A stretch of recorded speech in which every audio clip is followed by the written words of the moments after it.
Kalau dalam bab dosa, dosa besar misalnya, akbarul kabair ba'dal isyrak billah adalah qatlul mu'min. Jadi dosa terbesar setelah isyrak billah adalah qatlul mu'min. Membunuh orang mukmin. Lalu pertanyaannya adalah kita hidup di negara Indonesia yang penjahatnya ya mukmin atau muslim, yang kadang premannya juga mukmin juga muslim. Lalu kalau kita membela diri, duel gitu dengan penjahat, lalu kita akhirnya membunuh si penjahat tadi, apakah masuk ayat wa may yaqtul mu'minam muta'ammidan karena dia orang mukmin? Jawabannya adalah Assalamualaikum warahmatullahi wabarakatuh. Nahmaduka ya ghafuru ya syakur wa humma salli wa sallim ala sayyidina Muhammadin wa ala alihi wa sahbihi asma'in amma ba'du. Yang kita hormati bersama, kita cintai bersama Kiai Haji Agus Abdul Ghafur Maimun Zubair wa ahli baiti.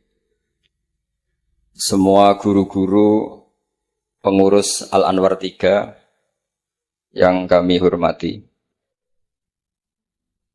Saya banyak sekali baca literatur tentang sejarah Sayyidina Umar. Tapi tidak pernah sefaham malam ini. Karena visualisasinya luar biasa.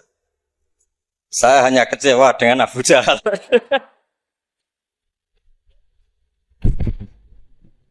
Nah, sopan tadi.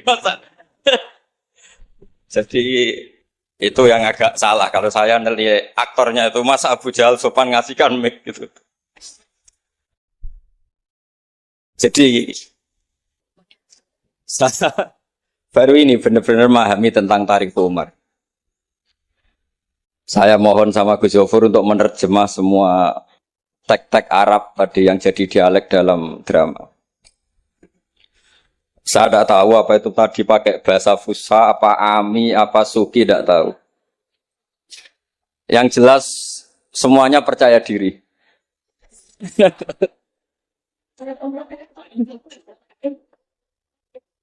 Saya itu masih ingat cerita guru saya ketika masih sekolah, masih kecil. Ada anak baru latihan bahasa Arab mufrodat. Jadi dia taunya kalau yadun itu tangan. Kalau anta itu kamu. Ya kalau jalan ya saroh. Kalau kepala ya roksun. Kalau saya ya ana. Ketika dia baru ahli mufrodat, di Arab kepalanya diusap-usap sama orang Arab.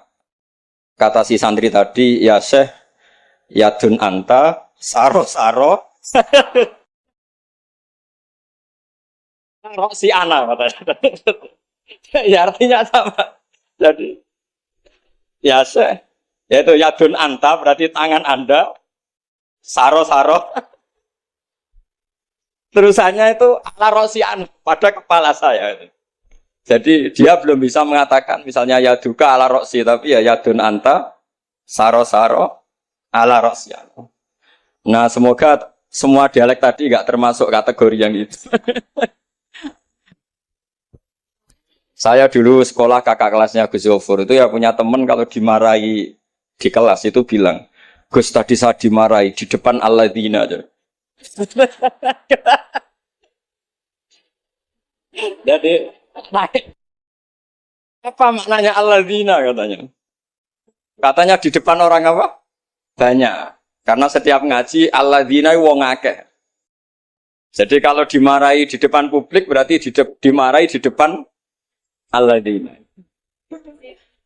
Nah ini kapan? Saya tadi pamit sama Gus Zofur itu kapan-kapan bisa disewa enggak Gus? Bisa kan? Ini menurut saya masalah yang lumayan serius. Saya pernah didolani lah sama Habib Soleh Alatas dari Tegal. Ternyata kru dari TV 7 atau kru dari Khazanah sering juga minta masukan dari beberapa narasumber untuk memberi penjelasan tentang tarikh sebenarnya, misalnya tentang Umar. Di sini biasanya khas ulama itu dilematis karena kalau ngasih, biasanya pemeran perempuannya benar-benar perempuan. Jadi resikonya kalau cantik itu nanti jadi masalah ikhtilatur rijal wan nisa. Kalau tadi enggak, karena Anwar 3 mungkin. Atau mbak-mbaknya enggak mau berdampingan dengan Abu Jahal, enggak tahu tadi. Jadi saya enggak tahu tadi pertimbangannya itu fikhan atau apa trauma ya, karena takut itu.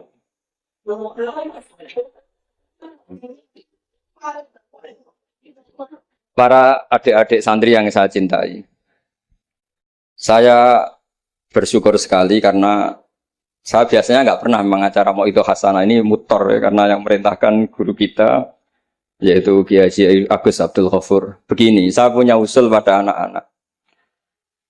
Saya bagaimanapun sangat mencintai Pondok Al Anwar. Saya usul sama anak-anak, terutama yang putra ya, supaya tetap menghafal fikih. Jadi kalaupun ditakdir nggak bisa berbahasa Arab kayak tadi, kayak Abu Jahal dan siapa tadi, Sayyid Hamzah dan sebagainya, setidaknya menghafal ahkam fikih, al-ahkam al-fikih. Jadi saya mohon muhafadzahnya itu tidak hanya Quran lafdzon wa tilawatan, tapi menghafal ahkam. Ini penting sekali karena kelebihan kita di kampus. Ini pengalaman saya kerja di kampus. Keunggulan kita adalah kita ini hafal kepastian hukum fikih. Jadi misalnya Kangkang harus hafal meskipun nggak bisa baca teksnya, kalau iddatul mutafa'an hazaujuha itu arba'ata asyuri wa asyra. Kalau dia min dawatil hamli wa ulatul ahmali ajaluhunna ayyatu'na hamlahun dan sebagainya dan sebagainya. Ini penting sekali karena ternyata yang saya baca, beberapa orientalis atau beberapa orang barat itu masuk Islam itu karena Islam itu dianggap hukumnya itu detail. Termasuk mengatur pernikahan, perceraian, tata kelola ekonomi, tata kelola negara dan sebagainya dan sebagainya. Saya pernah ditanya menyangkut ekstremis. Kalau dalam bab dosa besar misalnya, akbarul kabair ba'dal isyrak billah adalah qatlul mu'min. Jadi dosa terbesar setelah isyrak billah adalah qatlul mu'min, membunuh orang mukmin. Lalu pertanyaannya adalah, kita hidup di negara Indonesia yang penjahatnya ya mukmin atau muslim, yang kadang premannya juga mukmin juga muslim. Lalu kalau kita membela diri, duel gitu dengan penjahat, lalu kita akhirnya membunuh si penjahat tadi, apakah masuk ayat wa may yaqtul mu'minam muta'ammidan karena dia orang mukmin? Jawabannya adalah kitab fikih itu menyediakan bab namanya kitabus siyal, bahwa mangkutila duna mali fahuwa syahid, mangkutila duna ahli fahuwa syahid. Orang yang duel dengan penjahat kemudian dia mati adalah dia mati syahid. Dan dia kalau terpaksa membunuh, tentu ada aturan-aturannya ya, dengan tartib yang ditentukan di kitab-kitab fikih. Itu penjahatnya damnya itu muhaddar, sehingga dia tidak kena kisos si sahibul bait tadi yang punya rumah tadi. Sehingga dengan fikih-fikih yang detail, saya harapkan santri sarang, karena dulu Mbah Zubair itu ma'ruf bil faqih. Saya sering kalau ngajar cerita bahwa misalnya Gus Yofur ngaji sama Mbah Mun ngaji sama Mbah Zubair ngaji sama Mbah Fakih Mas Kumambang, Mbah Fakih ngaji sama Mbah Mahfud Termas. Lah Mbah Mahfud ini muridnya Sayyid Abi Bakar Sato, Sohibul Li'anah. Sayyid Abi Bakar Sato punya kakak namanya Sayyid Umar Sato. Itu dulu kiainya mbahnya Mbah Mun itu, Ahmad Su'aibin. Itu dulu berwasiat kalau ngojlok adiknya Sayyid Abi Bakar Sato yang punya kitab I'anah itu, serana gunane mulang kitab gede-gede, yang penting apal. Akhirnya kita ini korban konsepnya Sayyid Umar, jadi disuruh muhafadzah. Karena memang harus hafal, jadi mahfudot saat tadi jagoan sama Gus Sofur. Apa ingat ketika dulu muhafadzah? Karena kalau kita muhafadzahnya alfiyah itu gurunya bisa kita akali. Kalau kita pura-pura guru itu biasanya malu nyemak pakai kitab karena dikira nanti tidak hafal. Akhirnya murid-murid tahu, mesti kebut ya Gus, enggak mesti bingung. Jadi ada trik. Ya akhirnya betul anak-anak kebut terus gurunya semuanya terus wes pun Pak. Jadi bisa diakali juga akhirnya ya lolos. Terus cerita kedua ini kisah nyata. Saya dulu itu dengan Gus Zofur musyawarah, Fathul Mu'in, macam-macam. Pernah digojlok sama bapak. Aku masuk krungu kon alim fikih ambek Gus Zofur makili Anwar, tapi aku ora percaya kon iso jawab pertanyaan. Napa, Pak? Itu ada seorang imam lupa baca Fatihah, langsung baca Sabbihisma rabbikal a'la. Kemudian makmum bilang subhanallah. Karena si imam tadi hanya hafal tadi 3 juz tadi. Itu enggak pede. Ganti wadduha. Wadduha makmumnya masih bilang subhanallah. Akhirnya ganti surat yang dia pasti benar, yaitu ganti kulhu. Karena dia dikira kalau surat panjang itu salah. Akhirnya diganti kulhu masih subhanallah. Lalu makmum tahu ini enggak ada solusinya kecuali dijelaskan secara jelas. Orang mau coba Fatihah.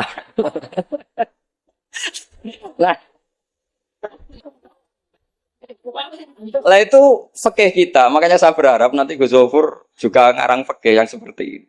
Apakah yang seperti itu membatalkan sholatnya makmum? Karena darurat. Hanya subhanallah nggak memahamkan. Dia mau tidak mau harus ngomong. Kalau masalahnya itu tidak baca Fatihah. Nah ini nanti supaya jadi fasul masalahnya Anwar 3 itu kalam ini termasuk membatalkan apa? Tidak. Karena kalau cari padanan ayat Quran tentang Fatihah juga tidak yakin imamnya paham. Misalnya pura-pura baca walaqad atainaka sab'am minal matani yang artinya Fatihah juga saya yakin imamnya juga gak paham. Jadi ini ada masail-masail fiqhiyah yang setelah ditanyakan memang fikih dulu itu tidak memuat. Kita harus kreatif, tapi bukan berarti merasa istihad untuk jawab beberapa pertanyaan. Terus cerita keempat, ini tentang guyonan-guyonan ilmiah. Dulu itu kata Mbah Mun itu sering cerita, dan ini etika modern ya. Kebetulan norma modern dalam dunia akademik seperti ini, yaitu skeptisme. Jadi orang itu harus agak ragu kalau dengan pendapatnya. Ada seorang alim itu yakin kalau orang naik bulan itu tidak mungkin, karena dia percaya dengan teks Al-Qamar itu fisama Irobiyah. Tapi kata muridnya, itu Kiai Kudus, semuanya dua-duanya Kiai Kudus, itu Kiai terkenal semua. Kalau menurut muridnya, pokoknya mungkin ya. Orang mungkin, terus dia cerita kola Rasulullah gini, panjang lebar. Itu bantah-bantahan itu sampai 3 jam, sampai dekati fajar. Setelah dekati fajar, kata gurunya, pokoknya coraku gak mungkin. Terus muridnya bilang, alhamdulillah, ya ampun betul napa-napa. Gurunya janggal. Kenapa kamu sekarang taslim, padahal mulai tadi kamu terus bantah saya? Karena guru saya sudah bilang menurut saya. Itu haknya guru, kalau bilang menurut saya. Tadi Anda bilang, Pak Guru bilang pola Rasulullah. Itu Rasulullah itu milik kita semua. Jangan-jangan tafsir guru salah. Makanya saya bantah terus. Jadi itu unik. Tapi kalau sudah menurut saya, ya sudah itu menurut guru. Kalau tapi bilang kalau pola Rasulullah gini-gini, bisa saja guru salah dalam menafsirkan pola Rasul. Ini penting sekali dalam ulumul Quranmu. Saya yakin Gus Zofur lebih tahu. Misalnya begini. Saya sering kali digugat oleh para saintis. Pak Bahak, dalam proses embriologi itu tidak ada min alakid segumpal darah.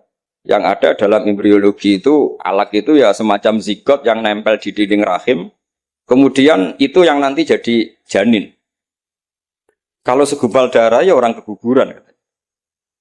Nah, terus saya tanya, apa ada di Quran itu segumpal darah? Kata dia ada min alakin. Saya bilang, saya ini hafal Quran, tidak ada kata segumpal darah. Kalau min alakin ada kata saya gitu. Terus, tapi kata kiai-kiai itu begitu apa? Ya tapi tetap Qurannya itu min alakin, bukan segumpal darah.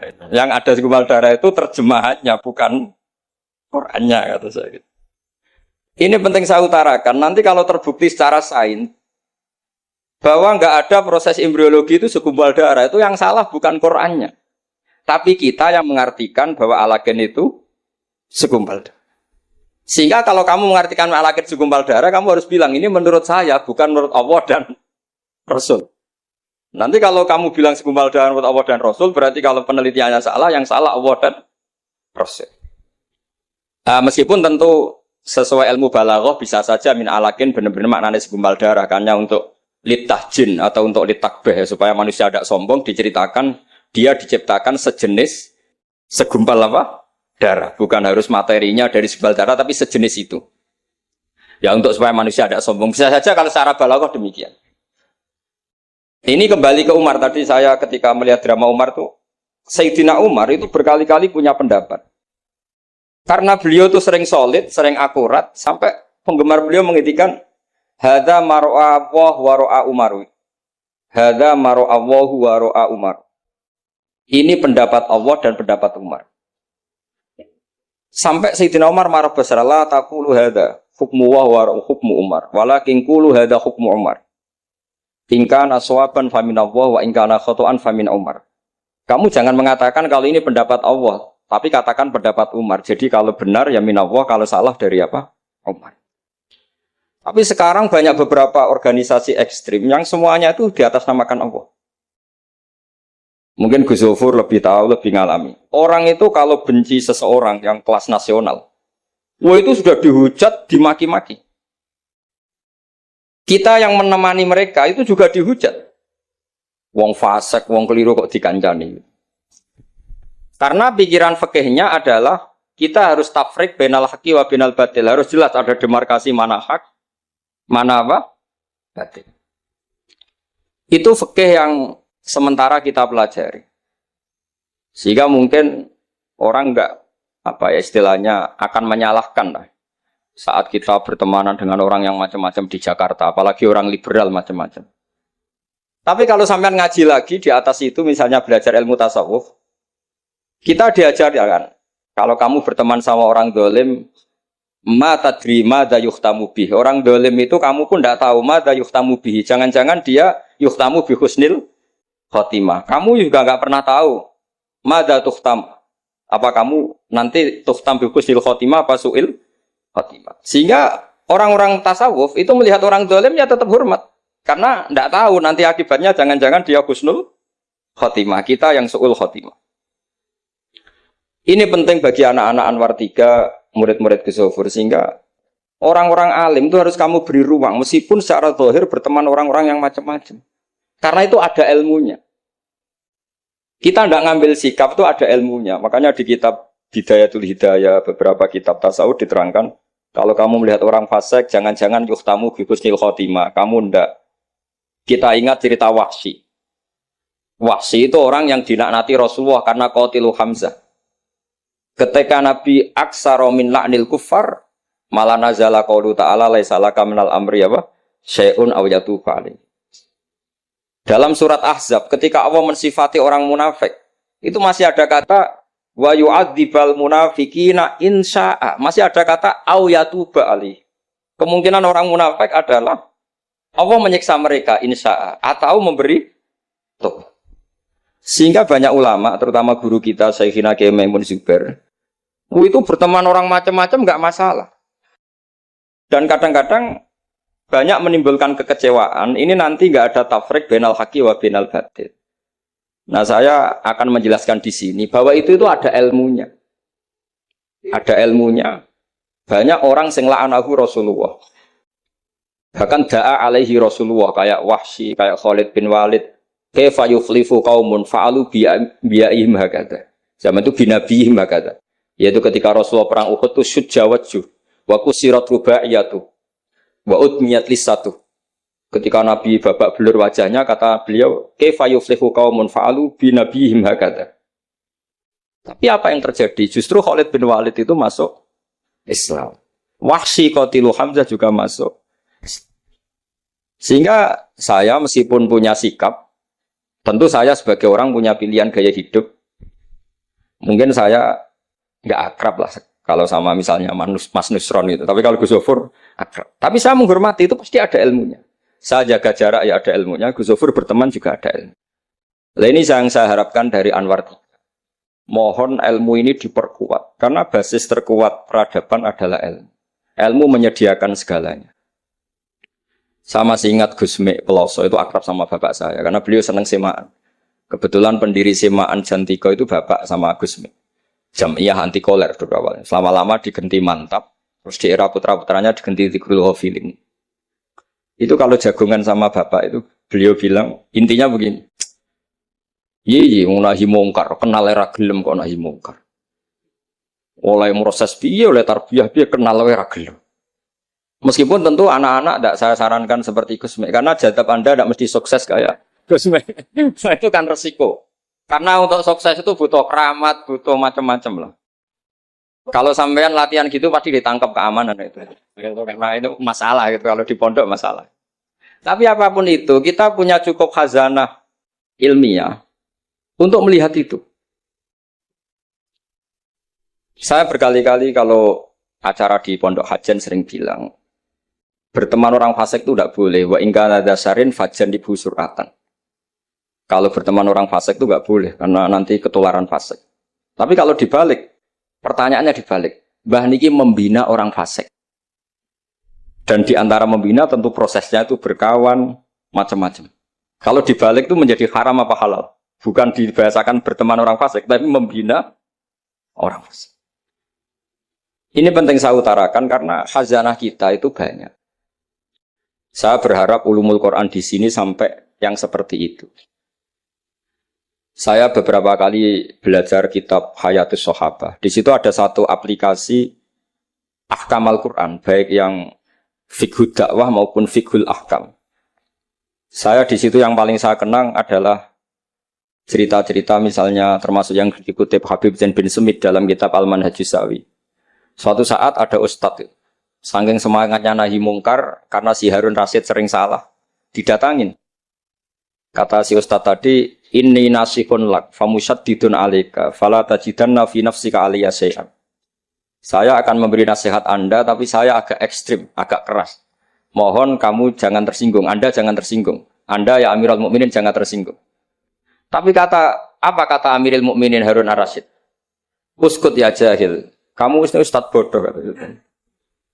Terus fa inna Allaha ta'ala qad arsala man huwa khairun minka ila man huwa syarrun minni. Ini saya terpaksa bahasa Arab karena tadi takut kalah sama Abu Jahal tadi. Jadi ini mohon sekali ini kompetisi. Jadi kalau Abu Jahal saja bisa bahasa Arab, masa saya kiai tidak bisa bahasa Arab. Jadi saya tadi itu ya kan di Abu Jahal saja bisa bahasa Arab. Fasih lagi tadi. Yang saya kecewa dia sopan ngasihkan mic tadi. Duduknya sudah benar gak sopan tadi. Sudah benar jadi memerankan Abu Jahal memang harus gak sopan. Tapi semoga berakhir nanti diteruskan jadi Abu Jahal repot. Nah ini kata Harun Ar-Rasyid. Inna Allaha ta'ala qad arsala man huwa khairum minka ila man huwa syarrun minni. Wa ma'a dzalika qala ta'ala faqula lahu qawlan layyinan la'allahu yatadzakkaru aw yakhsha. Tentu kita tahu Allah mengutus Musa dan Harun atau Musa saja yang populer.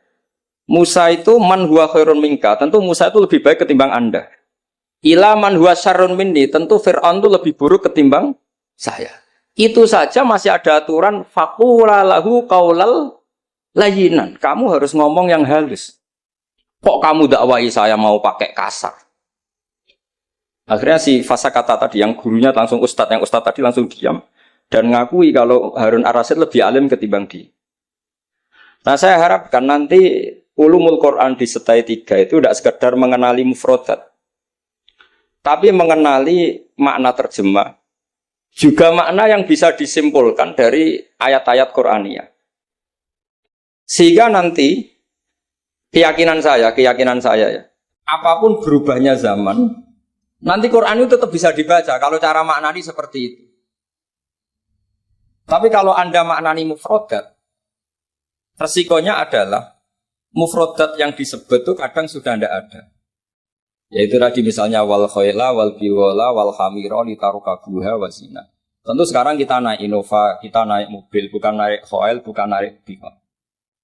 Tapi kalau dimaknani secara tadi, pokoknya ada markup, ada tunggangan yang kita naiki, ada tunggangan. Dan kalau kita dapat nikmat tunggangan itu, kemudian kita syukur, litaslahu ala duhuri, ya yang penting sumatat guru nikmat rabbikum. Ini penting saya aturkan karena saya berkali-kali berdebat juga. Kalau di kota itu kan ada dialog. Bahkan ini mungkin Gus Zofur lebih tahu ya, saya pernah di UII itu pernah disurati sama Majelis Mujahidin Indonesia. Di situ diterangkan kalau sekian terjemahan Kemenak itu salah sekian, miliknya UI salah sekian. Di antara yang diundang itu saya, dianggap makili UII. Tapi apa yang terjadi? Mereka itu karena maknani itu pakai mufrodat, tidak mau pakai ilmu balaghah, tidak mau pakai analisis-analisis yang harusnya terjadi dalam ulumul Quran. Saya punya contoh demikian. Saya sering belajar kitab namanya kitab Ar-Risalah, karangannya Imam Syafi'i ketika sering surat-suratan sama Abdurrahman bin Mahdi. Kata Imam Syafi'i, Quran itu lisanul Arabi, dan lisanul Arabi itu awsa'ul lisanan, lisan yang paling luas. Sehingga ketika beliau ditanya, kenapa Anda mewajibkan tolabul ma', mencari air, ketika orang harus tayamum di perjalanan? Terus Imam Syafi'i menjawab, falam tajidu ma'an, kemudian kalian tidak menemukan air. Itu baru fatayammamu sha'idan thayyiban. Beliau dengan enteng mengatakan, la yuqalu liman lam yatlub lam yajid. Orang yang belum pernah mencari tentu tidak bisa dikatakan tidak menemukan, tapi tidak tahu namanya. Jadi kalau dikatakan tidak menemukan, pasti ba'da sabqit tolab, setelah mencari. Kalau belum mencari kok, mestinya tidak tahu, bukan bisa dibahasakan tidak menemukan. Nah, saya berharap anak-anak ini karena ditunggui Mbah Mun yang ma'ruf dengan tafsirnya Gus Zofur. Nah, Mbah Mun itu murid Said Alawi. Said Alawi punya karangan Takmirat Saidul Khobir yang di Said Alawi dengan Habib Abdurrahman Al-Musawa kalau tidak salah. Yang nyarain agamanya Syekh Zamzami. Dulu saya belajar itu juga sama Gus Zofur karena dulu yang ngajar Mbah Mun sendiri. Saya juga sering menerima keluhannya Gus Zofur di Jakarta, di mana-mana orang analisis Quran itu tidak pakai ilmu balaghah. Ini repot sekali. Karena kalau kita tidak pakai balaghah, maka al-adat yufidul hasra. Kalau dalam kaidah usul fikih, al-adat la yufidul hasra. Ketika Allah pakai kata hitungan itu belum pasti hasr. Jadi taruh saja misalnya begini, ini yang kisah nyata dalam hadis sahih. Ketika Rasulullah itu memintakan maaf sama orang munafik, terus kata Allah mengingatkan intastaghfir lahum sab'ina marratan fala yaghfirullahu lahum. Kata Nabi, jika 70 tidak bisa dimaafkan, wa sa'azidu ala sab'in. Ya sudah, saya tambahi lebih dari 70. Ternyata sama Allah didhawuhi, maksudnya tidak gitu. Kamu mintakan ampun untuk orang munafik maupun tidak, sama-sama tidak saya ampuni. Sehingga terus ada kaidah al-adat la yufidul hasra. Ini penting dalam ulumul hadis atau ulum usul fikih. Karena kalau nuruti adat, Nabi sering dawuh misalnya man shallal bardan dakhalal jannah.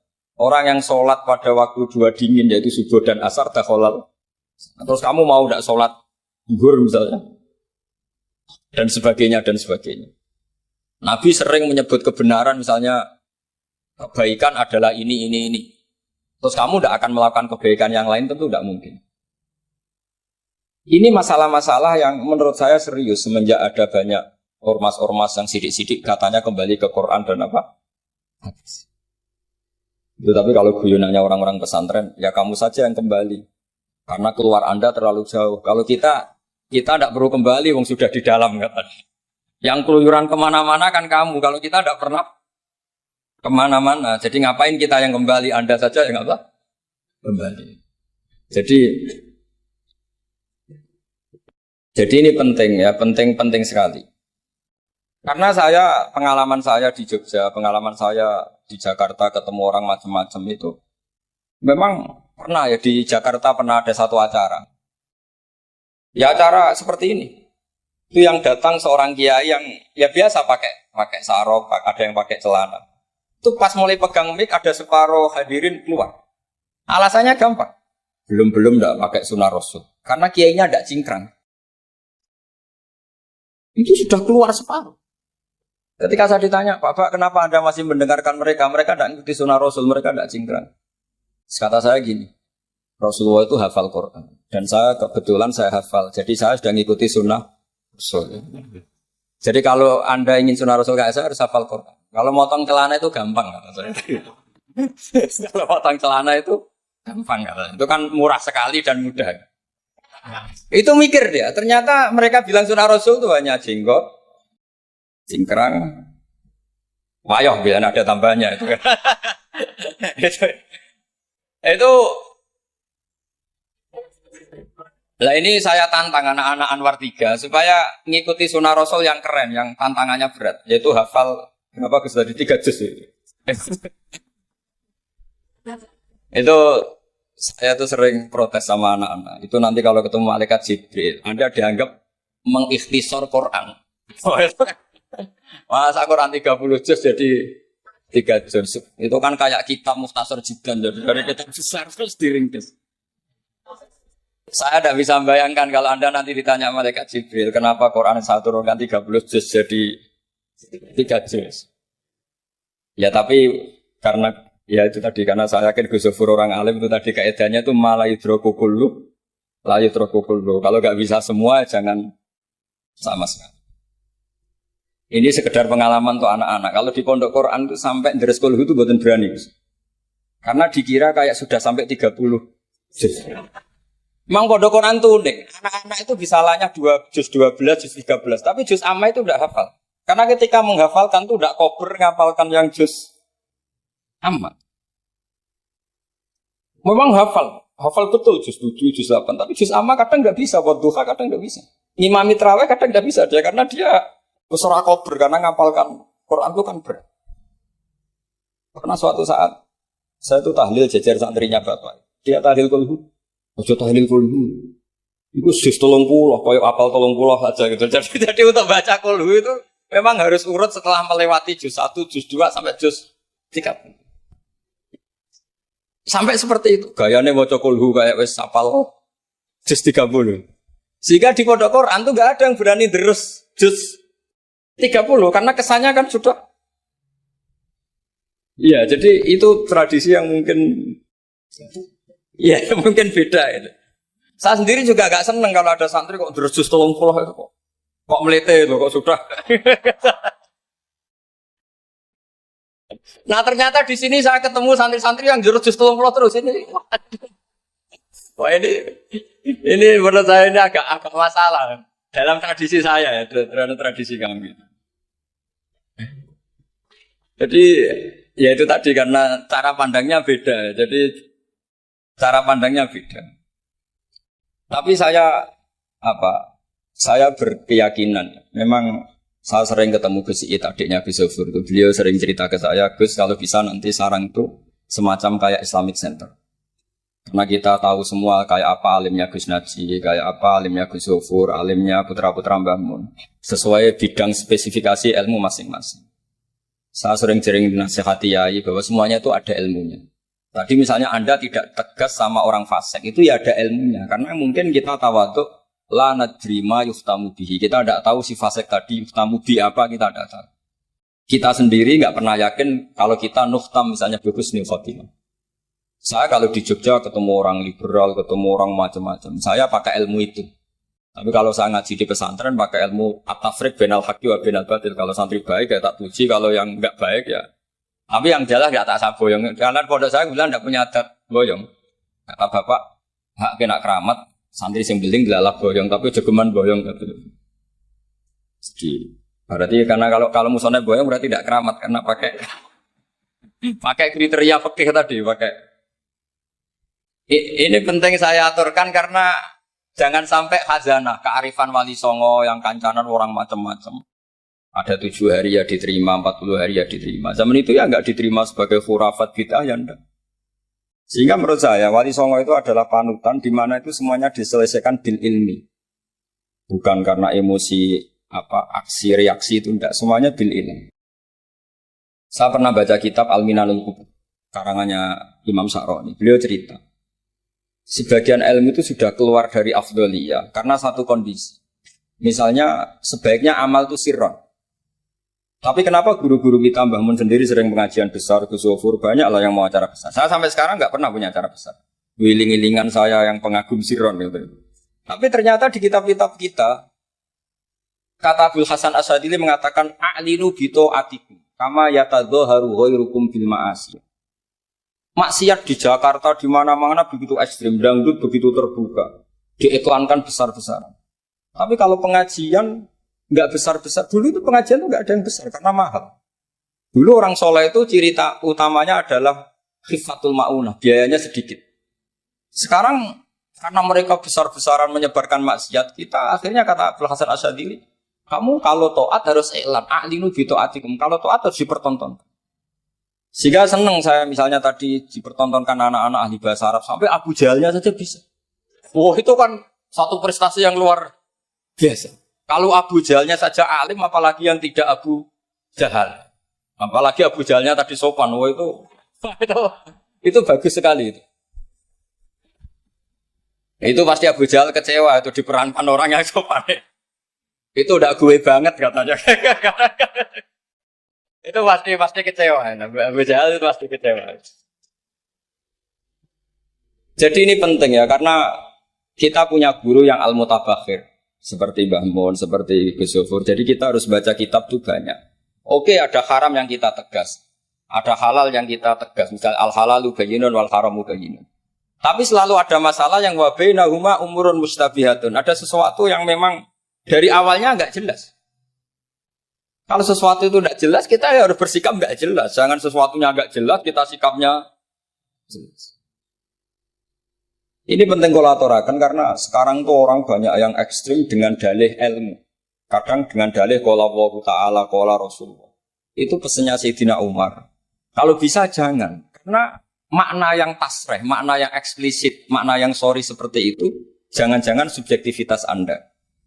Seperti tadi si Ustadz tadi, ketika dia tegas, dia seakan-akan bahwa mandat Tuhan, kalau saya harus kulil haqqa walau kana murron, misalnya seperti itu. Tapi setelah diingatkan Harun ar-Rasyid, bahwa Musa yang termasuk Afdalul Khalqi tentu, termasuk orang-orang pilihan, ternyata masih disuruh sopan hanya kepada siapa? Fir'aun, yang jelas toh. Ini pelajaran bagi kita, makanya saya ketika datang di acara Mbak Najwa itu, mungkin yang saya agak beda, itu kalau Pak Quraisy Shihab kata Mbak Najwa itu kan kalau cerita nulis buku katanya kami, karena takut kalau bilang saya tidak mewakili guru-gurunya, tidak mewakili ulama-ulama dulu. Tapi kalau anak-anak Anwar 3, tidak harus seperti itu, boleh nggak apa-apa kata saya. Jagani nak salah itu, sing salah sampean tok. Itu kalau musonep ngarang kitab bilang kami, itu Gus Zofur ke bawah nanti. Jadi saya itu dalam konteks itu enggak sependapat. Karena resikonya tinggi sekali. Misalnya ngarang bahasa Arab bilang kami jebule tadi yadun anta, saro-saro ala rosi anak gitu kan. Itu fatal sekali. Terus ini yang terakhir karena saya tabarruk sama para sahabat. Ketika tahun kedua, tadi Gus Zofur menyinggung perang Badar. Ketika tahun kedua, itu baru kedua dari Hijriah. Itu para sahabat itu sudah banyak yang hafal Quran. Dan faham, padahal baru tahun kedua. Yaitu yang bawa itu Mus'ab bin Umair. Itu ketika Rasulullah mau perang Badar dan istasyarah, meminta musyawarah sama orang-orang Ansor. Istasyarah al-Ansor. Karena orang Ansor itu hanya punya kompensasi. Jika engkau ya Rasulullah ke Madinah, Yasrib dulu, maka kita akan melindungi engkau sebagaimana kita melindungi nisa'ana wa abna'ana. Tapi masalahnya perang Badar itu Rasulullah harus keluar dari Madinah. Rasulullah sehingga khawatir jangan-jangan orang Ansor tidak berkomitmen dengan perjanjian itu, karena itu di luar apa? Perjanjian, karena sudah keluar dari Madinah. Ketika istasyarul Ansor, apa kata itu Mikdad bin Aswad, ada yang nulis Mikdad bin Amr karena bapaknya namanya Amr, cuma dia masyhur disebut Mikdad bin Aswad. Ada rawi yang mengatakan itu Sa'd bin Mu'adz, tapi yang jelas itu Mikdad bin Aswad. Ini ingat ya, tahun kedua dari Hijriyah. Apa kata Mikdad? La naqulu laka kama qalat Banu Israil fadhhab anta wa rabbuka faqatila inna hahuna qa'idun. Walakin idhab anta wa rabbuka faqatila inna ma'akuma muqatilun. Ya Rasulullah, kamu jangan khawatir kalau kita ini pecundang kayak orang Bani Israel. Orang Bani Israel itu kurang ajar sekali. Mereka yakin kalau Musa itu orang hebat. Dan tentu Allah adalah zat yang super. Ala kulli syai'in. Kalau Allah itu superior, kemudian kamu kenapa susah-susah ngajak kita? Buat jenengan sama Allah datang ngelawan Jababiro, tak tunggu beritanya. Itu kadang-kadang santri sekarang ya kayak Bani Israel. Itu kalau ngerti kiainya keramat, misalnya Gus Zofur lari seminar keramat, terus kiai itu juga serau usah diaturi gitu. Jadi kadang keyakinan itu ya salah. Seperti tadi, Nabi Muhammad itu para pangeran, nak perang rasa dibantu, kan bisa melibatkan Jibril, Israel kan selesai. Itu bisa fatal kalau seperti itu. Banyak loh, kiai-kiai keramat ngeluh itu karena santrinya terlalu kultus keramat, terus santrinya orang mikir kiai ini. Ini buatan nyindir, fakta gitu, terus biasa mawon. Dan terus menurut saya itu tradisi yang salah. Kalau di Sidogiri itu santri yang paling miskin pun, misalnya akhir sana, tapi nggak perlu ditiru. Kecuali itu orangnya ikhlas nggak perlu ditiru. Itu misalnya santri 100 urunan 10.000-an, 20.000-an diaturkan gurunya. Karena adat Madura itu panen jagung ya gurunya punya hak, panen apa saja ya gurunya. Itu nggak nunggu kaya. Kalau adat sana kan nggak nunggu jadi alumni, jadi kaya baru ingat kiainya. Itu kalau tepahan kiainya sudah meninggal kan terus repot gitu. Itu kata orang tadi siapa itu Mikdad bin Aswad. La naqulu laka kama qalat Banu Israil. Fadhhab anta wa rabbuka faqatila inna hauna qa'idun. Walakin idhab anta wa rabbuka faqatila inna ma'akuma muqatil. Tapi silahkan ya Rasulullah engkau berangkat. Kita akan mengikuti engkau ikut perang. Artinya apa? Mereka bisa memahami Quran meskipun itu kisah tentang Bani Israel. Mereka tahu sindiran Quran, mental yang benar kayak apa, yang salah kayak apa. Dan itu yang ditiru kitab Fathul Mu'in. Misalnya kitab Fathul Mu'in menulis begini. Misalnya, wa tusannu misalnya, as-sholat binasatin. Atau wa yusannu nasatun di sholatin. Disunatkan kalau mau sholat itu sumringah, kelihatan happy, kelihatan senang. Wa yusannu nasatun di sholatin. Terus di penjelasannya sederhana. Fa inna Allaha ta'ala dzamma li tarikihi. Wa qala wa idza qamu ila sholati qamu kusal. Kalau mau sholat itu harus kelihatan sumringah, happy, kelihatan senang, isyik, bronto, mau sholat, mau ketemu Allah, munajat. Karena Allah itu mengkritik orang yang meninggalkan nasyat. Yaitu kalau mau sholat aras-arasan. Terus beliau menyitir wa idza qamu ila sholati qamu kusal. Sehingga ketika kita baca tentang orang munafik, bukan berarti terus orang munafik di sana, kita di sini. Seakan-akan kita terbebas dari sifat orang apa? Itu bukan da'bu ulama'ina, bukan ahwal ulama'ina. Ahwal ulama kita ketika baca Quran adalah otomatis kita memahami. Dan memahaminya itu bisa mafhum yang luar biasa, kayak tadi. Kayak yang saya ceritakan tadi, Harun ar-Rasyid, kayak siapa tadi, Mikdad bin Aswad, dan kayak tadi Fathul Mu'in misalnya. Sama dengan model-model karangan Imam Ghazali. Imam Ghazali kalau ngarang kitab itu sebenarnya sederhana. Setelah kita teliti itu semuanya ya sederhana sekali. Artinya ayat yang dikutip itu sering kita baca. Tapi beliau secara indah, secara menakjubkan, itu bisa ngambil kesimpulan yang luar biasa. Saya punya kitab Mufrodat yang dikarang oleh beberapa ulama. Dan beliau cerita tentang kehebatan Sayyidina Ali dalam menafsirkan Quran. Kata Sayyidina Ali, saya tidak bisa membayangkan dahsyatnya angin ketika mengobrak-ngabrik kaum Mu'ad. Karena anginnya angin balelo, gak terkendali. Ya, karena Allah punya tradisi begini, kata Sayyidina Ali. Wa im min syai'in illa indana khazainuhu wa ma nunazziluhu illa biqadarin ma'lum. Segala sesuatu itu terukur dan saya turunkan juga dengan ukuran yang pas biqadarin ma'lum. Tapi ketika Allah mensifati angin yang untuk kaum Ad disebut birihin sorsorin atiyah. Atiyah maknanya balelo, pakai tak. Ya pakai tak. Terus yang sebagian ayat tentang Nabi Nuh. Inna lamma taghal ma'u hamalnakum fil jariyah. Togho itu maknanya lacut. Jadi air sudah gak terkendali, kayak di luar kendali malaikat. Sudah togho, sudah balelo. Saking balelonya yang main hantam saja kata Sayyidina Ali. Sehingga dua ayat ini menunjukkan betapa dahsyatnya banjir karena diredaksikan taghal ma'. Begitu juga betapa dasarnya angin karena disebut birihin sorsorin atiyah. Jadi yang namanya atiyah itu pakai tok ya. Ini ain tok ya. Ini yang pakai apa? Ain alif ta. Jadi dari mufrodat ini kelihatan bahwa benar-benar dahsyat. Karena Allah punya adat segalanya terukur. Ternyata di situ disebut tohornya semuanya sudah keluar dari apa? Ukuran. Ini saya mohon sekali karena anak-anak Anwar 3 ini menangi Mbah Mun, menangi Gus Zufur. Saya sendiri diminta beliau bantu ngajar di sini. Jadi saya mohon sekali karena ini banyak apa ya, banyak ya nabi al ilmi lah, banyak sumber-sumber ilmu. Tolong sekali dimanfaatkan yang baik. Terutama anak-anak yang di muhadharah ini kajian-kajian fikihnya itu harus dihafalkan. Karena hafal ini sanad kita. Dulu Mbah Mat itu ngaji sama Said Umar, kakaknya Said Abi Bakar Sato. Memang semua kitab itu harus mahfudz, harus dihafal. Saya sendiri dengan Gus Zufur itu ya mendapat barokah muhafadzah zaman sekolah. Dulu kalau nggak muhafadzah itu nggak naik. Tapi ya dulu bisa diakali ternyata itu. Dulu Mbak Fakih itu ahlinya Faati. Jadi kalau ada orang anak nggak naik ditanya. Song kena ramuga pening di ngitung terminal, Mbah. Ngoten niku Mbak Fakih terus diunggahno. Kata beliau, nak nganti ning terminal dadi wong nakal aku sing kedosan. Mergo tadi mayu adi ilal haram nggih. Haram. Sehingga dulu masyhur.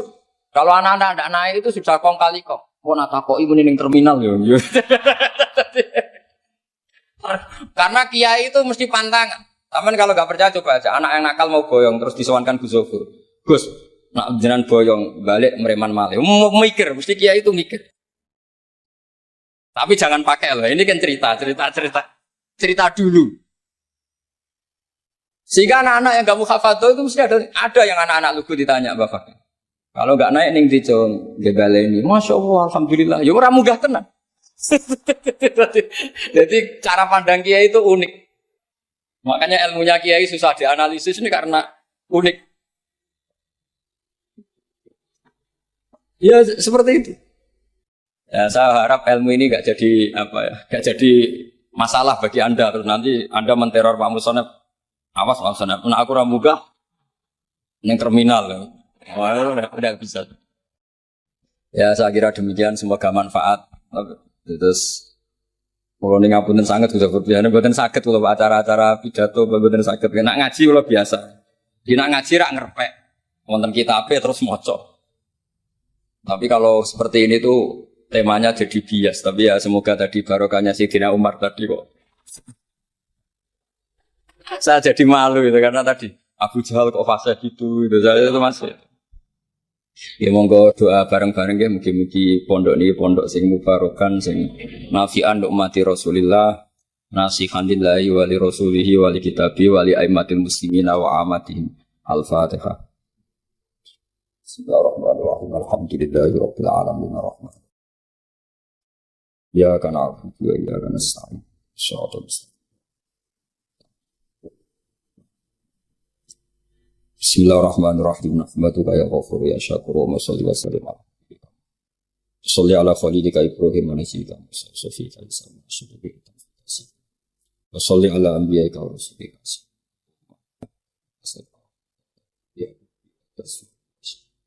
Ya Allah tarud bihal fitnah. Wa tarud bihal fitnah. Wa tarud bihal fitnah.